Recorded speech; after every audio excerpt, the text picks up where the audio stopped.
Welcome back to the channel. Another video drop for you here today. This one's an absolute cracker, so stay tuned. If you want to know a little bit more about our brand new signing, stay tuned because I'm going to be joined very shortly by Mike from the Ealing Road podcast in Brentford. He knows Brentford inside out and he also knows the players inside out as well. And there's no better thing to do on the channel than to bring another creator on, another podcaster, somebody with an in-depth knowledge of their club and their players. And that's why I've invited Mike onto today's show. I've left all of his details in the show notes below, so make sure you do go give Mike and his team a follow over the Ealing Road podcast. But Mike is going to give us an in-depth look at Mads Roerslev, who signed for Southampton yesterday on a 4-year contract. Mike, can you give us a bit of an insight on what he's like as a player and what we can expect as Southampton fans? Yeah, I think it's difficult with Mads Roerslev because he was quite a divisive player once Brentford had gained promotion to the Premier League. Brentford fans have this thing of targeting one player and kind of scapegoating him for all of our problems that we've had.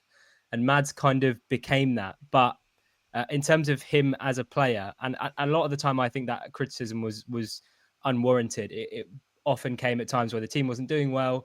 And Mads was kind of an easy target for Brentford fans to vent their frustrations at. But in terms of the player, we signed him 6 years ago. He spent some time in Brentford B and then started to make appearances kind of towards the time where Thomas Frank came in and towards the time we started to mount promotion charges. So in the first season, we lost in the playoff final against Fulham. And then in the second season, we eventually got promoted at Wembley. And Mads Roerslev played, I would say, a key part in the promotion season to Wembley, be that as a starting right back or as a substitute. He actually set up the goal, the second goal at Wembley for Emiliano Marcondes. Did he? And it was kind of a trademark Mads run because he sprinted the whole length of the pitch, picked out a pass, and then we scored and we went up and the rest is history. But he did struggle a little bit with the pace of the Premier League. But it's kind of hard to judge him off that period because Brentford were going through a patch where we had a lot of injuries in the team. The defence was changing quite a lot. This was in our first season when we'd lost Ivan Toney to injury. We'd lost David Raya to injury. We'd lost a few players and we were kind of just making do with what we had. The same thing happened again, not the season after we got promoted, but the third season in the Prem. Mads was forced to play a lot of games in another kind of makeshift defence.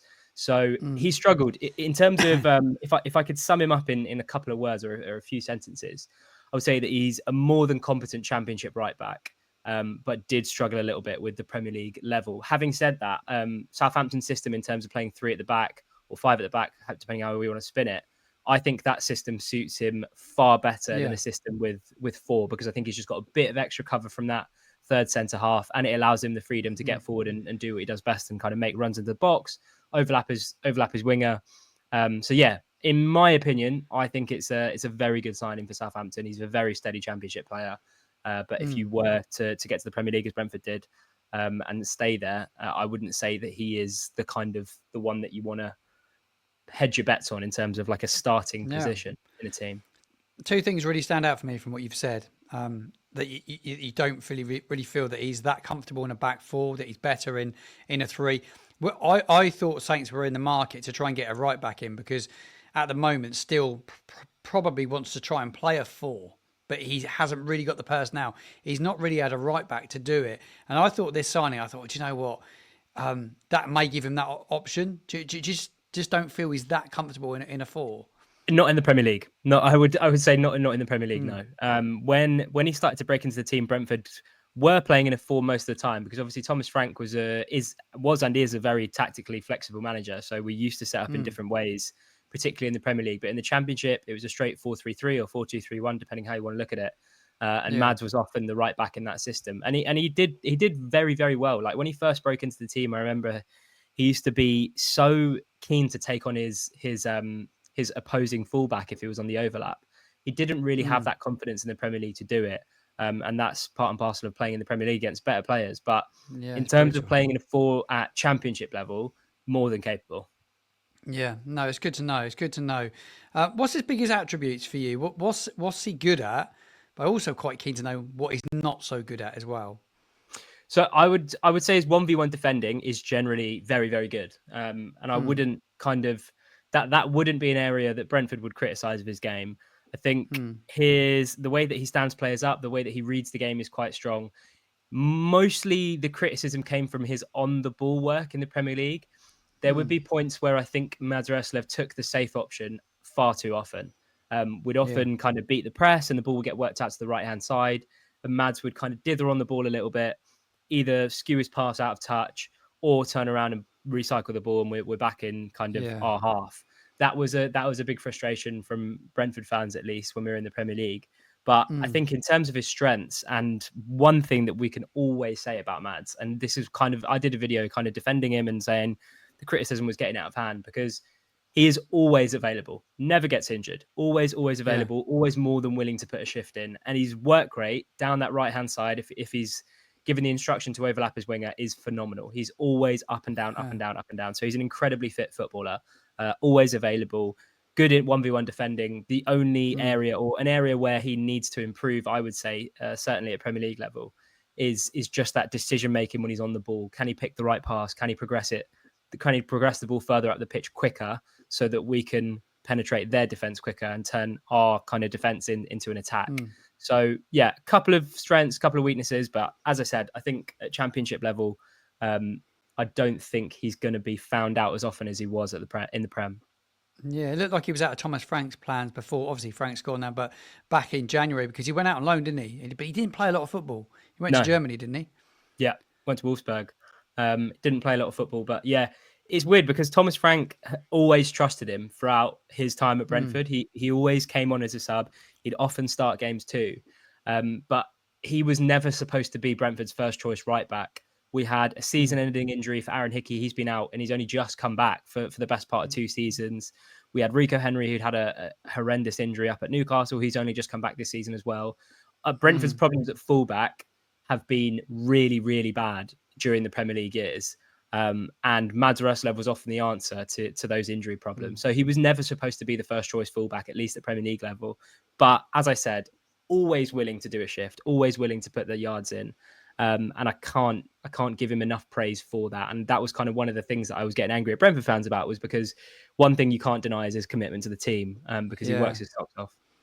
Yeah, he works hard, and that's what Will still likes. He likes players that are fit and energetic and that can work hard. I'm looking forward to seeing what he can do. I really appreciate your time and your insight into him. Before you go, I just want to quickly touch upon Brentford's season ahead. How are you feeling about the campaign ahead? Big changes at Brentford over the summer. Yeah, lots of changes. We lost Thomas Frank, we've lost Christian Norgard, lost Brian Mbumo, may lose Johan Yeah. Wilson before the window shuts in a few days. Yeah, I think it's more excitement than nerves, I would say at this point. The game against Forest on Sunday wasn't great.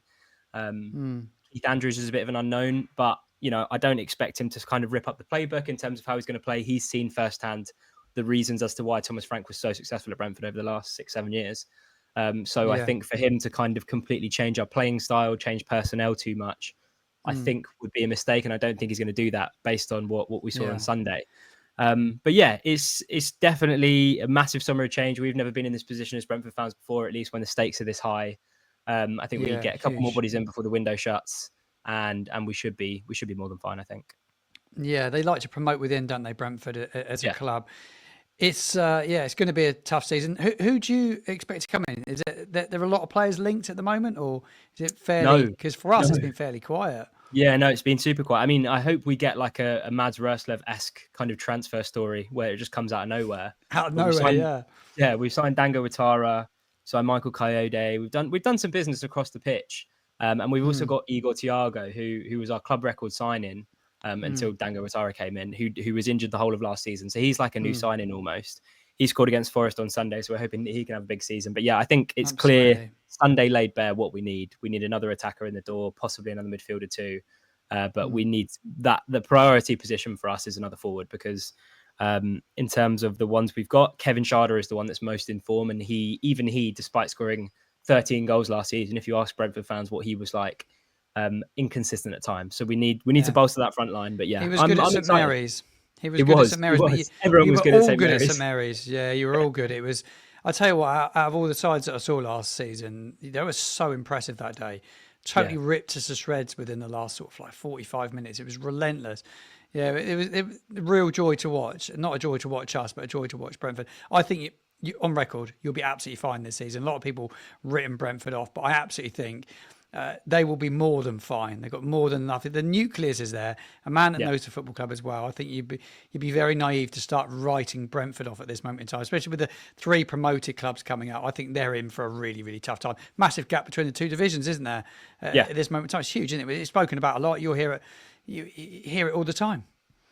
Yeah, no, exactly. I think Sunderland have done some good business, but I think one win at the start of the season against the West Ham side who don't look very good. I think the thing is, exactly. like, we can make these predictions, and going into the season, I just think it's futile to predict which teams are going to struggle. You need 10 games to kind of see what's what. The table starts to take shape after about 10 games. But yeah, you're absolutely right. I think the gap between the Championship and the Premier League has never been as big as it currently is. But we do need to buck the trend, because if all the 3 newly promoted teams go straight back down again, we're in a bit of a problem, because where's the competition there?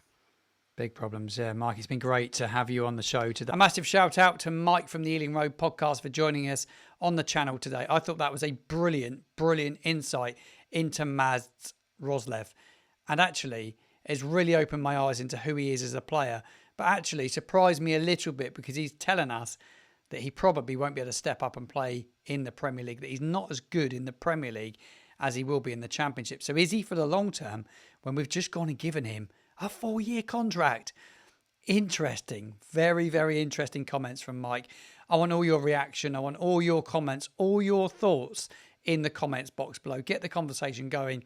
I love the community to give me their thoughts on it. But you need to stay tuned to the Football Martin channel, because there is Saints content galore coming your way in the coming weeks. We're in the final week of the transfer window now. I will cover every single transfer, and if I have opportunities to do videos like this on players and I can find the right person to bring on the channel, I will do so, because it's a great way of getting an insight into a player. And if you're not subscribed to the channel, please do subscribe. And if you've got a Southampton friend that may enjoy my content, why not share the channel with them as well? I'll see you again very soon.